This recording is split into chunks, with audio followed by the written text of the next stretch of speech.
I appreciate, Sterling, you carving out time to be here. Why don't you give yourself a quick introduction, talk a little bit about Chowly, and then tell us what we're going to talk about today.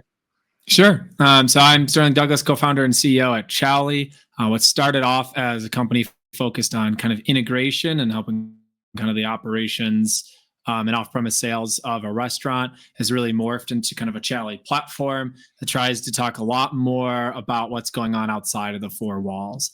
Not just the off-premise orders, but the off-premise interactions, anything with your website, Google Business Profile, anything like that. And so today we'll be talking a lot about what's going on outside of the four walls. What are some of the concepts and some easy frameworks that we can use to kind of help understand what's going on, and then start tweaking it and start improving sales and profitability for restaurants. Sterling, this area, before I let you dive into this, I think most restaurants existed for in-person dining, and then there were some restaurants that offered takeout and delivery as well. And there are a handful of restaurants like at Domino's or like the pizza place where 70% of their revenue comes from beyond, right? From takeout, delivery, and all of that. Obviously, through the pandemic, with the surge of third-party delivery and all that, this has only gotten bigger and bigger and bigger. And I know a lot of really important books and articles have been written about this. I feel like we're still at the tip of the iceberg. That's my approach to it. Do you feel the same? Do you feel differently? How should we be thinking about this? Yeah, I mean, if you look at where orders are originating from, that off-premise or that digital category, whichever kind of what you want to call that, it's growing 3 to 4 times faster than the on-premise sales. So you can see that kind of the overall pie gets bigger every year for restaurants, as we always spend a little bit more. But where it's coming from, kind of that slice gets bigger every year. That's kind of coming from the off-premise and digital side. And it's what they say about creativity, right? And it's what they say about creativity. Yeah. I always think about this, right? Like, this is not, so the analogy of the pie, like just to clarify what you're saying, it's not necessarily that there's 100 pieces to the pie and it's just changing. People are ordering out more than they're coming in. That is happening, but also we're just getting more and more pies. Like, the pie is getting bigger. People are now, people who wouldn't go out in the middle of the week would order in, and it's become easier, more convenient to do so. So they are doing so. It's just, we keep baking more pies, or the pie gets bigger. Yeah, I think there's a generational shift too, as more Gen Zs and even Gen Alpha start getting disposable incomes, right? This is their preference. So as that consumer demand preference changes, that's going to have a lot of effects on buying habits, what they buy, all of those things. So I think that plays a role as well. All right, so I'm going to control the deck here. You tell me when it's time to switch, but tee us up. Specifically, what are we going to talk about today? How are we going to dive in? Where are we going to wind up at the end? Yeah, look, we're really talking about driving more sales outside of your four walls. We'll talk about concepts like the digital storefront. We'll talk about creating, capturing, and converting demand. And we'll talk about a couple case studies and some experiences we've had with some of our platform customers. Love it. Great. Here's us. we obviously, we did all that. We know who we are here. So your next slide says lay the groundwork for us. All right, so let's hop into kind of this first slide of this. And this is just kind of some foundational concepts that we want to talk about. So if you had to, there we go. The digital storefront. So we want to talk about this concept because this is really important. The fastest growing brands that we're seeing are putting as much into their digital storefronts as their physical storefront, right? In the old days, we'd always think about foot traffic, how many people are walking by the doors.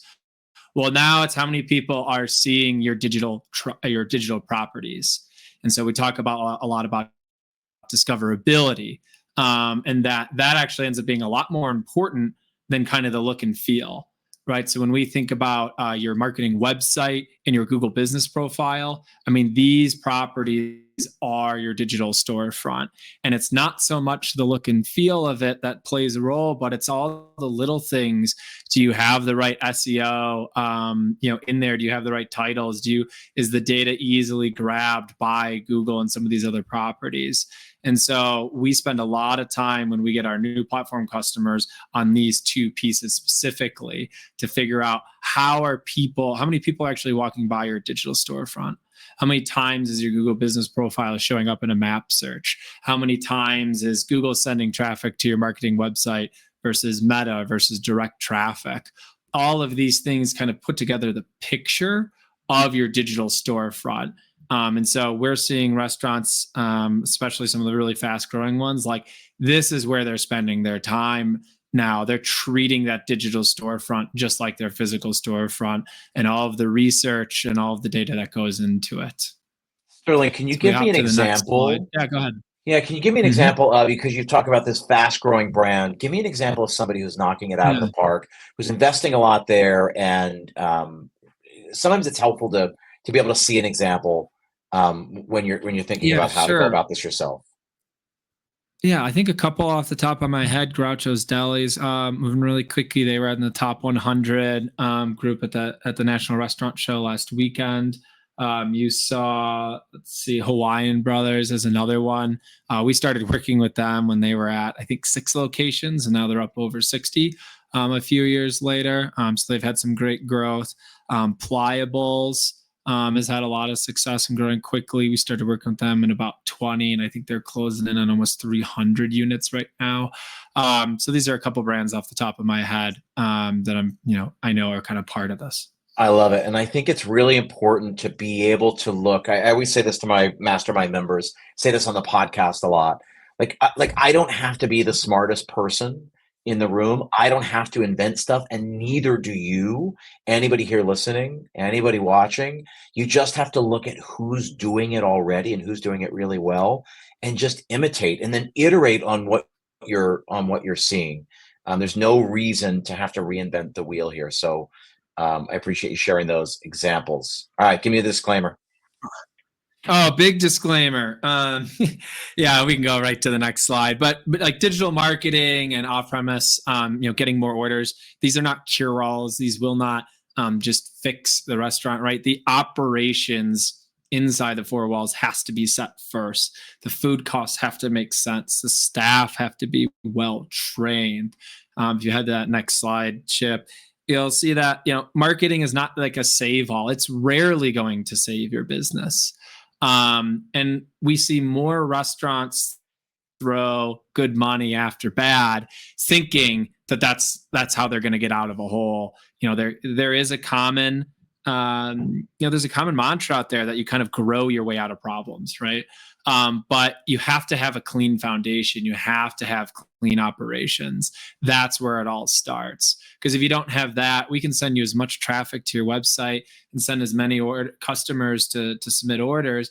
But if they're not becoming repeat customers, right? If they're not having a good experience, if we can't get them to, at least a percentage of them to give good reviews, that use keywords that other people search, that helps to get more customers. Like if we're not getting that, then we're not going to be able to get those profitable customers that end up kind of keeping things going. So 100%.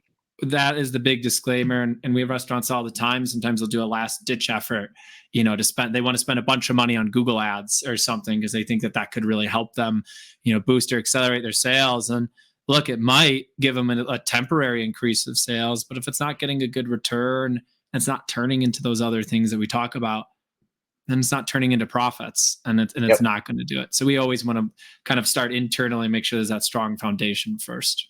Love it. But if we got that strong foundation, right, and we've got a good engine there, we've got our kitchen ops, and we got good managers and good leaders at our business, let's talk about how we can actually get more orders. So what we kind of talk about here are the 3 C's. Right? We talk about creating demand, we talk about capturing demand, and we talk about converting it. So when we think about how we want to get more orders, whether it's a tool or a product or a process, really should fit into one of these 3 categories. And if we can get them all humming along and kind of going into kind of a repeatable fashion, that's how we can kind of generate that go-to-market engine. That's how we can help get those incremental sales. That's how we can get those repeat customers, and that's how we can turn these into actual profits. So that's the framework that we found to be really successful with a lot of our restaurants, and it's partially what guided us to kind of build our product the way we did. So if we go to the next slide, we'll talk about the first C, creating demand, right? So when we think about creating demand, a lot of people think this means a website, right, at the very beginning. But in reality, it's actually going to start even further up the funnel. The first experience that 25 to 50% of any new customer is going to have with you is actually your Google Business Profile. Whether they're trying to look at get directions to the place, someone recommended to it, someone shared it, someone's searching for restaurants near me, restaurants open now. That's actually that first impression. And you notice there's not a lot of customization in there, right? There's a lot of kind of query data, there's some pictures, but it's really about being visible, and it's about showing up there. And one of the ways that you can step that up beyond just the organic is paid ads. So when a lot of our customers on paid ads, we're not talking about huge budgets, right? For the most part, we don't need to be spending tens of thousands of dollars on this. Most of our customers are paying $3 to $5 a day. And what that $3 to $5 a day does is, one, it will get your Google Business Profile more reviews, but the much more important thing that it gets you is the data, right? Your Google Business Profile will tell you what people are searching to find you. What the paid ads data will tell you is what people were searching that wasn't you, but they ended up on you, and then they ended up ordering. And that's the kind of data that we want to be able to use, because we'll use that other places in the flywheel. So paid ads is really a great way, not just to show up to create demand, but gives you the data that you need to help prop up and show up more and get more traffic. And then the last one is customer surveys. There's a handful of different companies that do this, but like at the end of the day, the tried and true way, if you want more orders and if you want more traffic and you want more eyeballs, higher ratings, right? More reviews. This isn't some earth-shattering idea here, but the surveys is a really great way to want to get you more 5-star reviews, but also help deflect some of those 1-star reviews.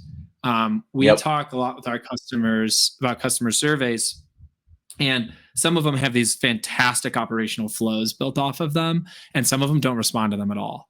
And sometimes they'll tell us, I don't want to do surveys, I'm not going to respond to them. We're like, that's actually okay.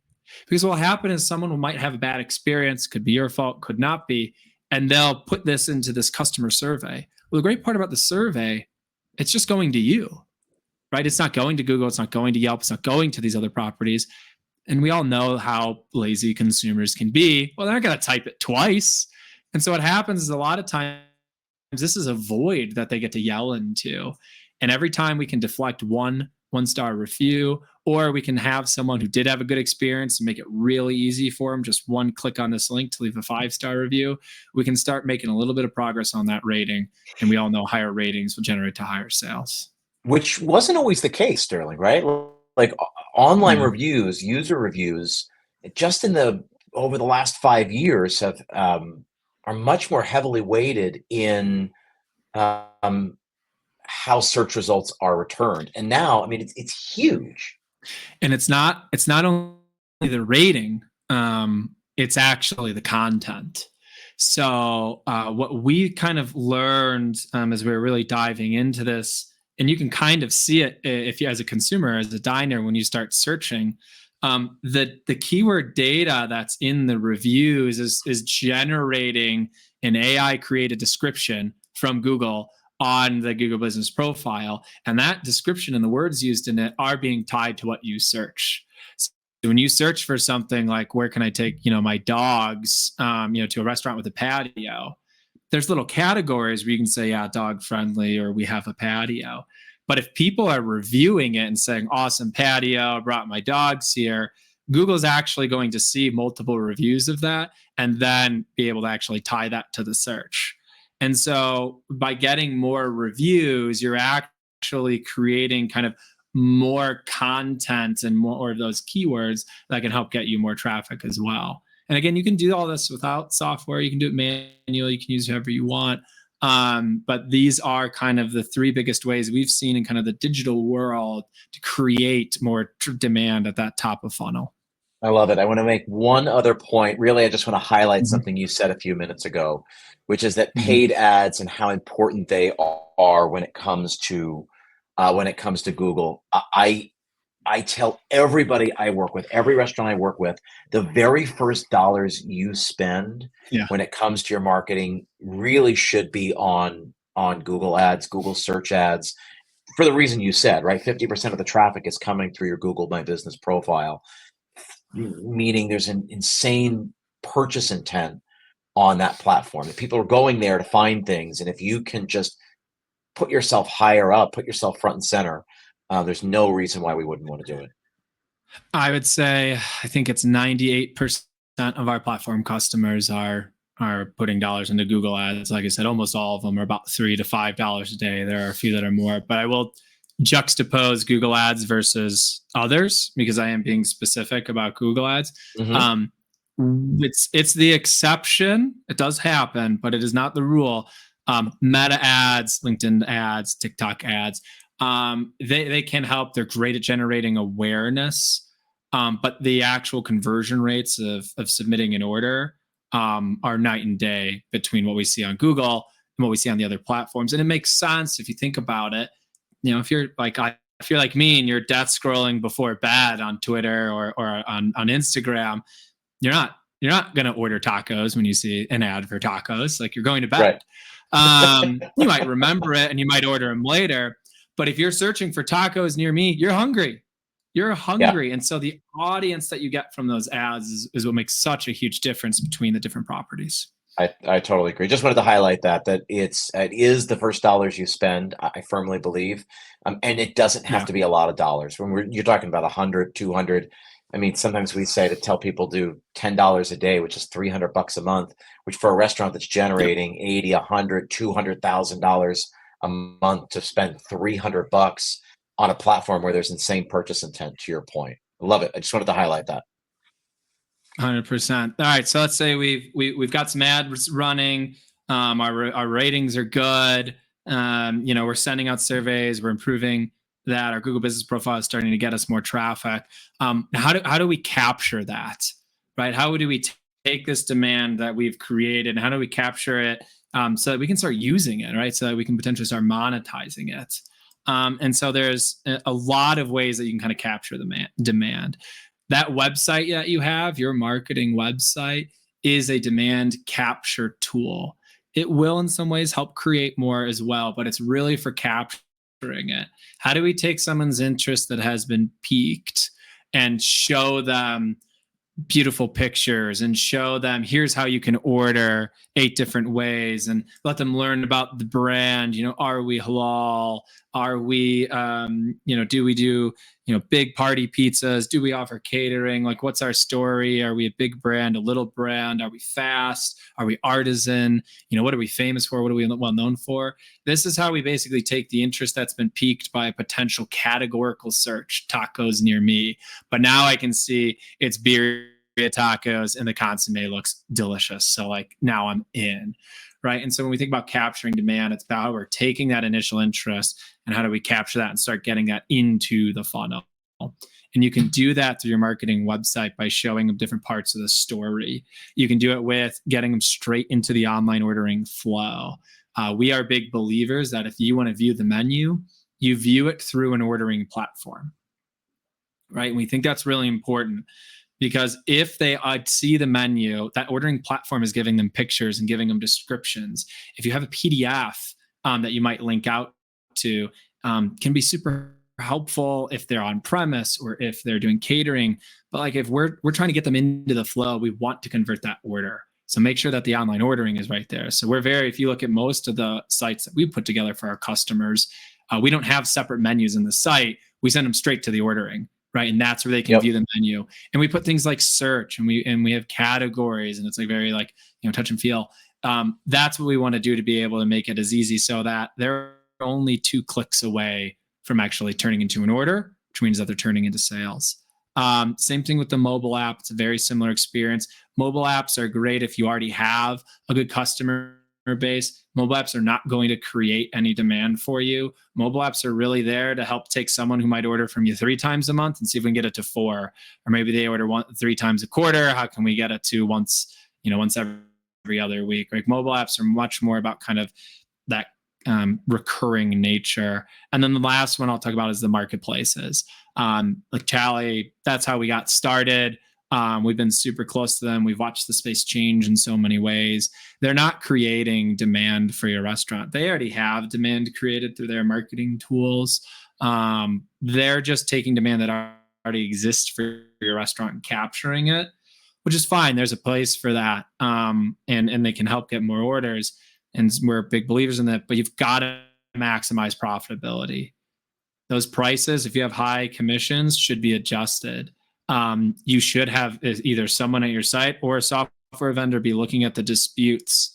The dispute rates, like diners getting refunds, it's 3 times as higher in the marketplaces as it is first party. And if you're not watching that third-party marketplace might be actually more expensive than just that commission rate. So make sure we're always kind of looking at profitability for those channels. We have a lot of restaurants make a ton of money off of them, but it's not just sign up, put it on autopilot. There's work that's involved in maintaining that channel. Love it. The one thing that I wanted to say again, when you look at a website that's really dialed in, and again, you said, hey, there's no reason to look at a menu page. You look at the menu page on the online ordering portal because they're just that much closer from generating revenue. I always just love pointing out the big boys who do it well. If you go to visit Chipotle's website, go and look. So if anybody, any of the attendees here are watching this, go look at Chipotle's website and see how they do it. It is absolutely genius, and it's exactly what Sterling's talking about. Exactly. All right. So we've created demand. We've actually captured it. Our site's good. We're getting people into the ordering flow. Now we got to convert it. We'll convert it into what? We got to convert it into something the kitchen can execute. We've got to convert these sales into real profits. And we've got to convert these orders into repeat customers. Right. And so, for us, we talk about dynamic pricing. We're really only using this for the third-party marketplaces. How can we take a sale from a third-party marketplace and make sure that it's turning into profits? That's the conversion that we're talking about with that product. And we use it as a marketing technique. A lot of time, there are times where diners and customers might see like, hey, the prices were higher on Uber Eats. That's how we get to tell them, like, if you order direct from us, you'll always get the lowest price. So we do that a lot with our customers, and we actually do that to help kind of shift where those sales are coming from, from those third parties to the first party sales, which we know are more profitable channels. But we've got to convert it into something that we can operationalize. It's got to be integrated, right? When Chowly first started, there were no integrations. There were tablets, right? If people remember Tablet Hell, or the tablet farms, or and all this, and you had people shuffling them and handing them on cook lines and not knowing where receipts, not knowing where their reports were, all these things that made it really hard to operate.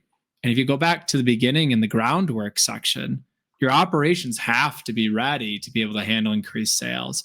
And that means that orders have to be integrated into your system. So point of sale integration is just critical, because if the orders don't integrate into there, you've got separate sources, separate reporting. Every part of the business downstream gets more complicated, all the way down to the report accounting, which oftentimes kind of just gets left into spreadsheets at the end of the month. And the last one is the repeat customer conversion. Email marketing is so successful. It has been for such a long time. And it still is. There's really nothing that has changed there, other than that the emails just have to get better. When we talk about email marketing, we talk a lot about segmenting that out. How are we targeting the right customers? Are we targeting based off of, hey, this person used to order once a week and we haven't gotten an order from them in 30 days? A lapsed customer, how can we target them? How can we just keep people up to date with different changes, whether it's items or new store openings? Like, being connected to them is super, super powerful. What we found with email marketing is that there are some pretty, there are conversions that happen. But if we send out an email blast to 2,000 emails on your list for a single location group, we'll see the website traffic spike that day, right? We might see double the website traffic. We'll see orders increase by a little bit, right? We might be able to tie, 10% increase in orders that day, directly to that email.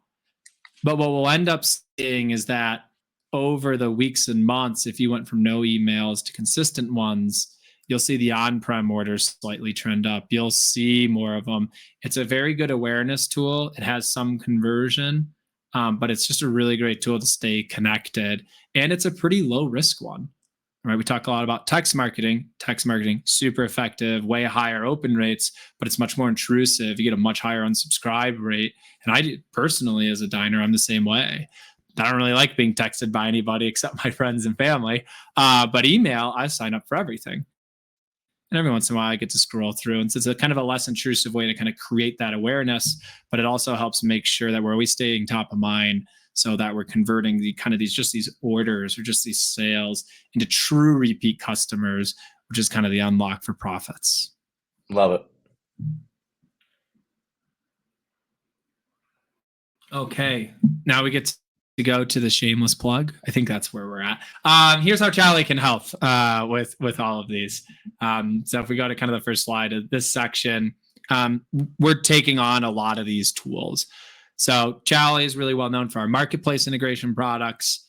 We have a product that we came out with in January that we call the Chowly Platform, and it really is intended to be that everything outside the four walls, right? When we presented at one of Chip's conferences last year, we actually talked about all these same concepts, even though Chowly didn't really have a product to kind of get all of them, just because we knew that kind of this is what operators needed.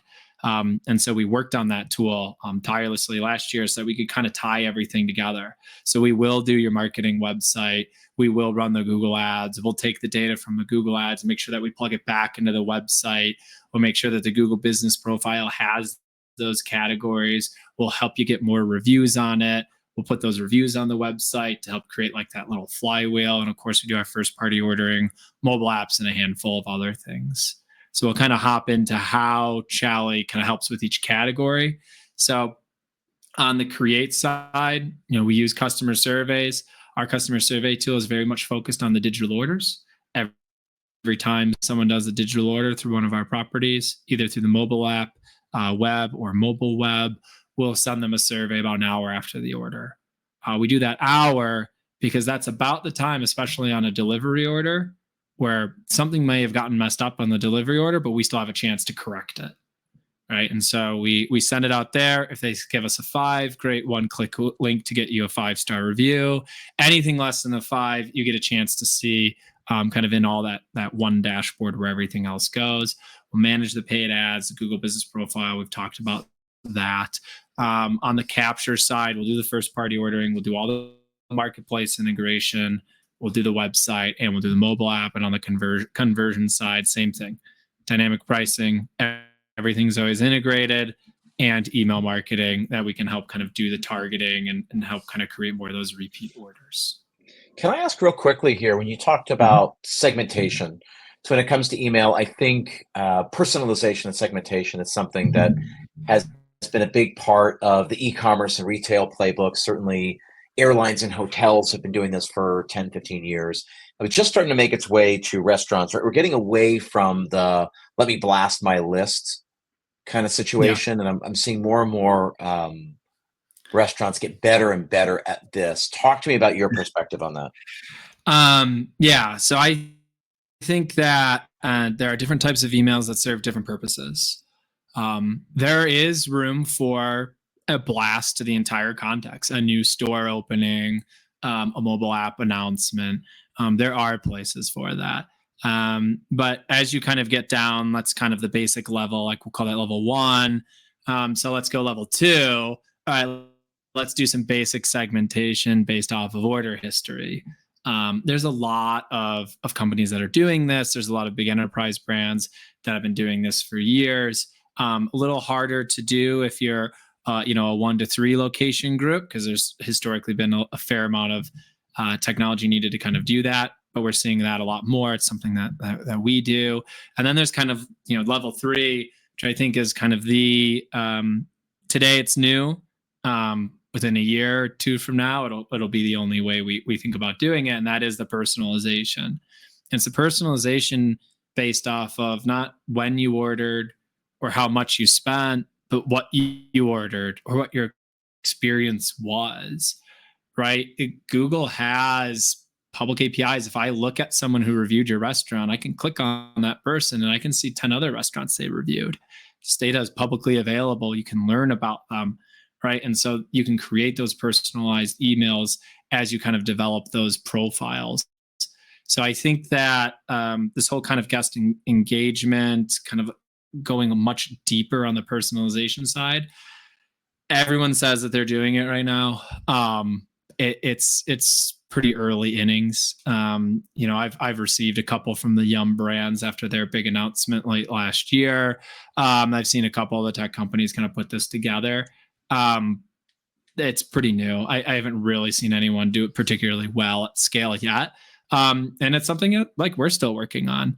It's a ton of data to kind of sift through, and there's a bit of a QA process in this, right? When you're personalizing, when you send out an email to all 2,000 people on your contacts, it's one email. You review it, you make sure it says what you want it to say, you hit send. All right, well, let's say each person gets a personalized email. Are you going to individually review 2,000 emails before they go out? No, you're trusting automation to do it. And everyone will try to put all the guardrails in place. But everyone's seen the hallucinations. Everyone kind of knows that process. And so I just don't think it's quite made it yet. It will. I really believe it will. But I think we're still in early innings. I think personalization will be the only way we send emails and how we send automated communications in the future. But still pretty early, but something I do believe in really strongly. Yep. Love it. And then I just saw a question in the chat too about email. What email marketing tools are most effective for identifying customer favorites, lapsed customers, etc., and then sending them custom emails? Well, without the shameless plug, I mean, it's definitely something we're putting together and something we're doing. I haven't seen a ton of people have a really tightly integrated email marketing tool that connects to a lot of that internal customer data. 7 Rooms, they were recently acquired by DoorDash, but they had some pretty cool communication tools that did look at, segmenting, like, this is a VIP customer, looking at average spend. I think I've seen Talk on the reservation side do some of this as well. So we've seen some more and more that kind of the finer dining and kind of the full service restaurant. And I think that this is kind of the year where I think you'll see a lot of companies start doing this. I think that every loyalty company should be doing this year. Chowly is going to continue to make progress on this year. Right now, we do a bit more on just the lapsed customers and the different segmentation. And we're kind of need to continue to make progress on the personalization side. Which even there, I mean, but not to diminish not to diminish that, but understanding that somebody who comes once a week and then hasn't been there for 90 days, that tells you something about that customer. Somebody who's come to you, twice a week for a year and then stops coming, understanding the behavior and getting them back into the groove of that behavior can be incredibly powerful. To your point, one of the early slides, one of the very first slides was, increasing the frequency of visits for so many restaurants. So many restaurants have more than enough customers to be very, very successful, very profitable, but just getting those customers, staying top of mind when it matters, getting those customers back when it matters, that would be huge. Yeah. And that, I think that is, I mean, as the question, how do you get more orders? I mean, that is the answer, right? Yes. It's to get more orders from your existing customers. It's to figure out, why did they lapse, right? I mean, if you get super deep into some of the CDPs in the enterprise space, they'll look at customer frequency drop-offs compared to food items ordered, so that they can figure out, like, all right, well, this particular item, like this shrimp salad, is really, it has the lowest retention rate when we compare to other customers who have ordered, some of our more signature items, right? All right, there's something in that order. Maybe it's hard to operate, right? Maybe it's just too expensive. There's a value issue. Maybe it's just the store There's something in the kitchen that's going on. Like, there's so many things that can be driving it. But those are the things, right? As you continue to figure out what those things are, that create those repeat customers. I mean, that's what makes running a business hard, but that's where the value is. Sterling, Jessica had a follow-up here. Says, does Chowly offer delivery services for orders placed through first-party ordering? Yep. So we connect to a lot of the kind of courier, services, networks, softwares. We have a lot of our New York customers use Relay. We have some groups that are in different parts of the country, and then we also have kind of our own setup where we can dispatch you to DoorDash Drive, Uber. Grubhub now has their own separate drivers.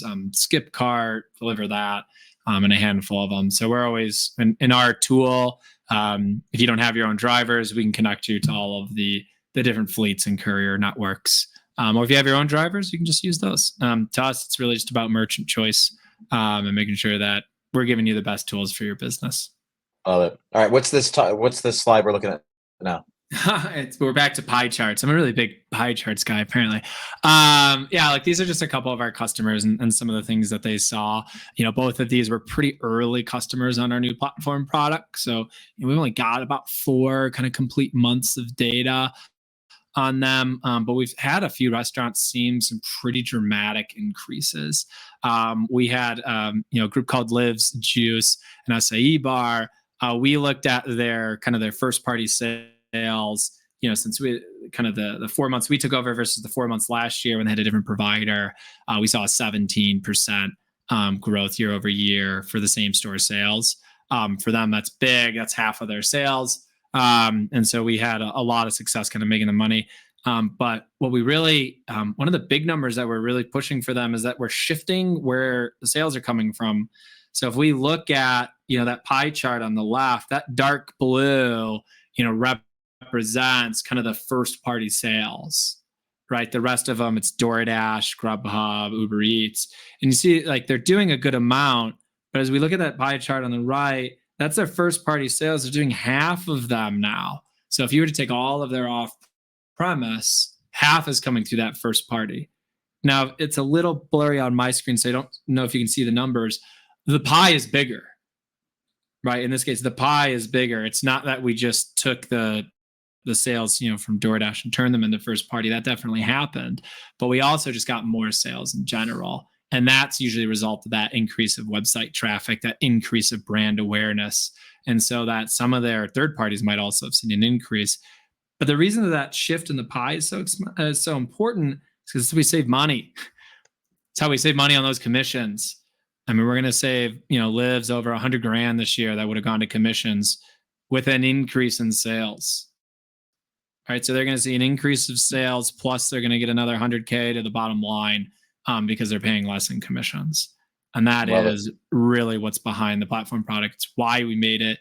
And it's really just because we did what customers asked us to do when we talked to them last year. Another group, Sauce Nouvelle, saw a huge increase in their sales numbers from their daily order volume, but a big increase in their basket size. Their old provider didn't have upsells in it. They didn't ever support pictures. It was highly templatized. There was a redirect. And so for them, it was really great about just increasing the basket size, going from $30 to $33. And those, which again, larger basket sizes, more profits, like everything kind of leads back to that. And again, saving them, some real dollars in their third party commissions. Love it. I think this is the last point that we have. This was one of the most brought up topics. I think I think I talked to 1,100 operators last year. I think that was the ending number. And this was one of the things that I got said the most. We talked about return on investment and ROI, but really what it came down to was a return on time.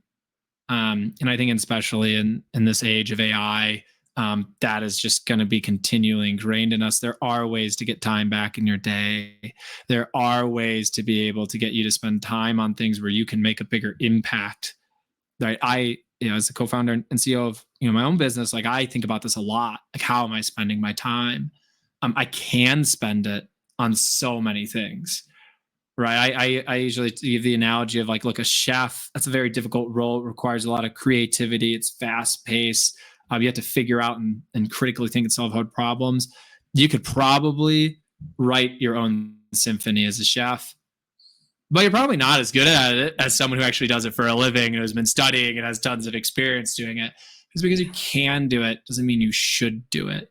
And in the restaurant space, especially in the last year, and it is only going to get more so this year, there are a lot of places where technology can actually give you a return on time, so that you can spend time on the strategy on opening up that next location.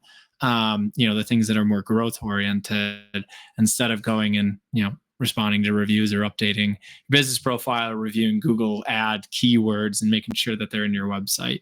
And so that return on time is something we're really sensitive to. And so every part of our platform product, all these little tiny integration points, these little things that we do, they're all built off of this premise on how we can get time back into our operators' days. I spend all my time saying, how do we make more money, and then get the time to actually enjoy the money? 100%. Exactly. And I think with that, just open it up for questions. Yeah. So, guys, I appreciate the couple of questions that have already come through. If there are other questions about the Chowly platform, about just how we do this, just in general, that's helpful. I think one of the best parts, I say this all the time on the podcast, the coolest part about having somebody like Sterling here and available to us is that he gets to peek behind the curtain at a lot of different restaurants, 1,100 different connections with operators. That means he gets to peek behind the curtain at a lot of different businesses, and you get to see the inner workings of what works, what doesn't work, what works sometimes, what works in these situations. So if there are any questions, you got him here available to you. So fire away. And of course, if you don't, I'll, you can just email me as well, and I can pass them along to Sterling, or I can play middleman and I can connect you guys. But you got him here, and I think it's worthwhile. So Jessica said here, how does Chowly differentiate itself from a platform like Pop Menu, for example? Yeah. So usually when I talk about our competitors, I'm usually fairly complimentary of them. It's just kind of more my style.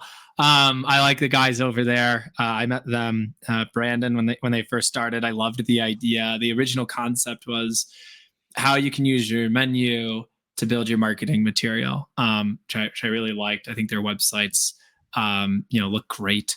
I think that for us, we have a bit more focus on dollars, right, rather than maybe look and feel. So if you once customers get live on our products, our first kind of review and our first customer success meeting, we're literally walking through each of the products and telling you exactly how many dollars impact they made on your P&L. We'll tell you exactly that in the last 7 days, you spent $35 on Google ads.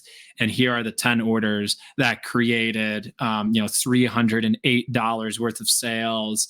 Of the 10 orders, 9 of them are new customers. 1 was actually a repeat customer, so we increased some order frequency. We'll walk into any of our dispute management tool and say, on your third parties, we did 28 disputes and we won you back $130. Like, you didn't have to spend time collecting emails or filling out forms, logging into it. We just did that for you. These are the dollars that we created. We'll look at, here's how your website is actually converting. Here are the actual orders. So everything's very dollar focused for us. I know it kind of sounds simple and it's a little brutal, but at the end of the day, that is our job. And that's what we view our job to be when we work with our operators. We view our job to be able to get them more dollars. And we have a lot of different ways that we can do that so that we can actually prove that to you week in and week out, month, annually. Here are the dollars we're actually making and saving you. And I just haven't seen we have a couple other competitors too. Some might focus on traffic or other things. That's really our big focus. The last thing I'll say on Pop Menu, if you're really reservation heavy, they've got a few more tools than we do. We're definitely a little bit more on the off-premise, pickup and delivery order side.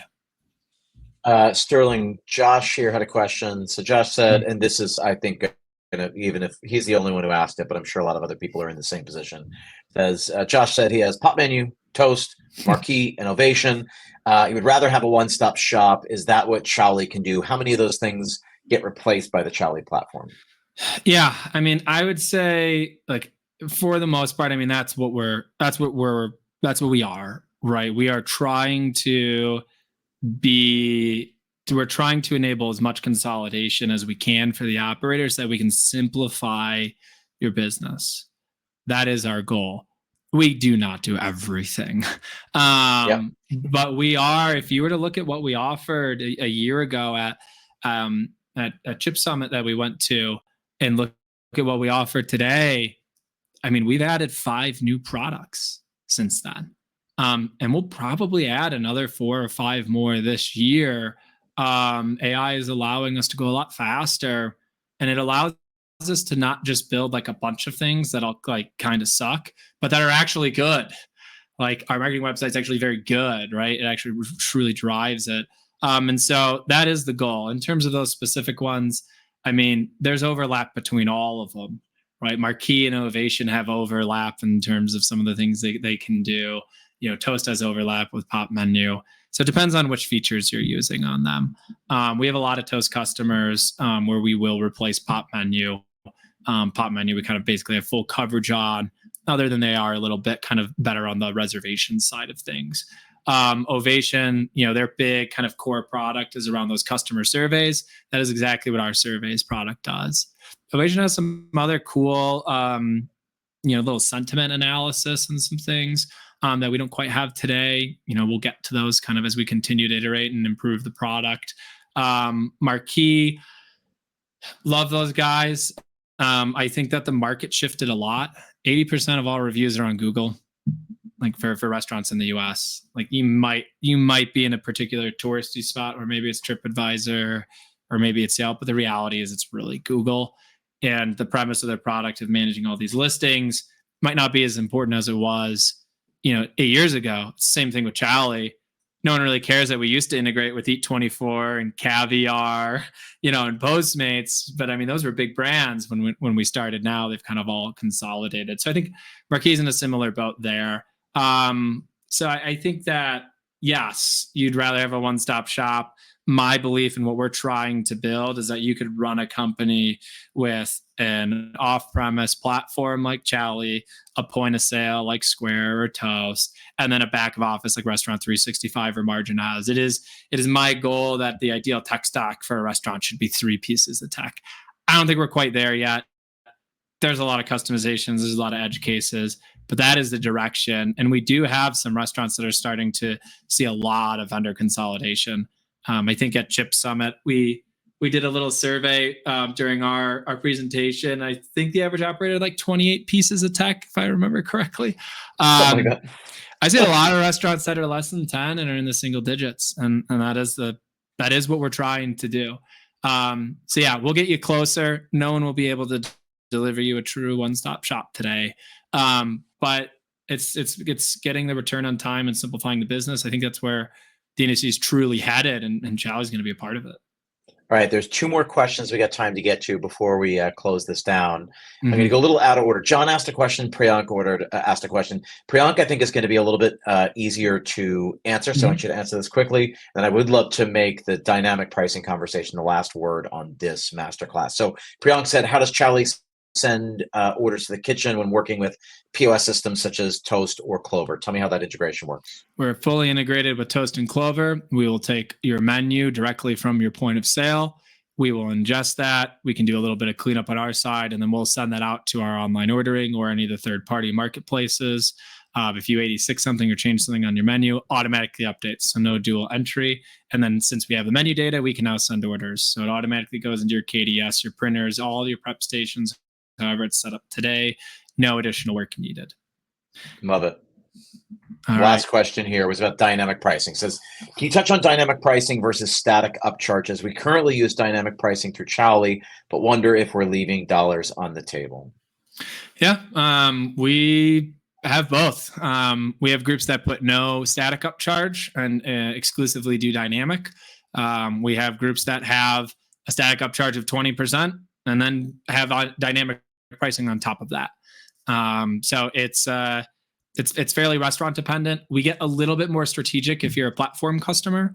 Chowly Platform customers have a dedicated customer success manager. We only allow them to take on so many logos at a time so that they can kind of stay with you the life, learn about the business. And we do a lot more kind of like tinkering and A/B testing with those customers. And I would say it's still early, right? Our platform is in about 400 or so customers, like logos so far. I would be willing to bet 2/3 of them have a static upcharge on their third parties and then do dynamic pricing on top of that. It just depends on the restaurant, depends on the area, depends on, the current prices. I know it's an it depends answer, but hopefully I got you at least a couple data points that can help you think about that. I think dynamic pricing there was such a backlash, a year ago or whatever, but it is, it's been happening forever and ever and ever, whether people realize it or not. You do it for airlines, you do it for hotels. It costs more to go see a Broadway show on a Saturday than on a Tuesday. It costs more to fly on a Saturday than it does on a Wednesday afternoon. It's just that's been happening forever. And if you ever went to a nightclub in your 20s, you were affected by dynamic pricing because or your 30s, nothing wrong with that. Or in your 30s, when you go on a Tuesday and just some no-name guy is spinning, the drinks are $21. When you go on Saturday and some famous DJ is flown in from Berlin to spin, your drinks are $31. Like they are dynamic. We deal with this with live music venues all the time. So between the cover at the door and the drink upcharges, like you need to wash out whatever you're paying the DJ or the live entertainment. So this stuff has been around for, I don't know, let's eyeball it at like 300 years. Yeah. And so here's the crazy thing. It got all this press a year ago. We kind of poked fun at some folks too on it because we're big believers in it.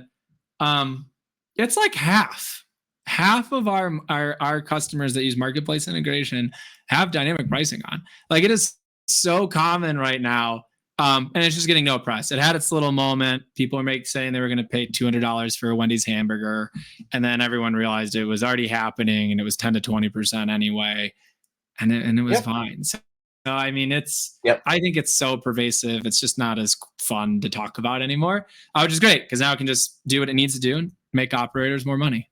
But it's not something. I'm amazed at how many operators aren't aware at its ubiquity, and I think the effectiveness it can have to make a more profitable restaurant. Like people order pizzas on Fridays more than they order them on Tuesdays.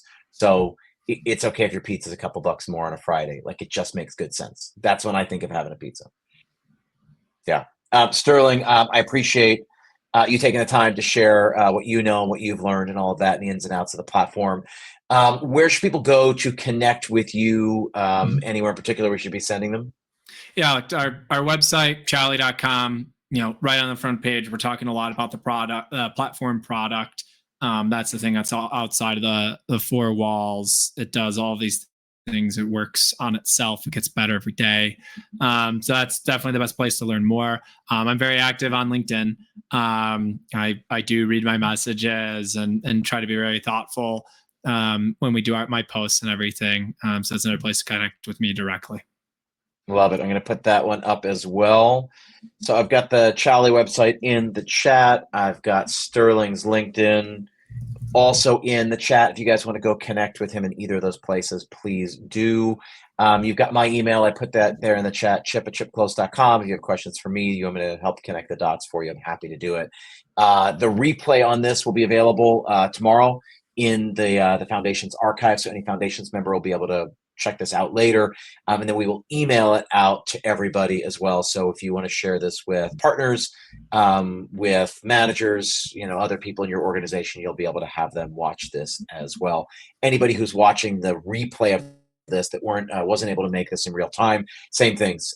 Reach out with any other questions and I will connect the dots between you and Sterling. Appreciate it, guys. Thank you very much. Thank you, Sterling. Thanks for having me.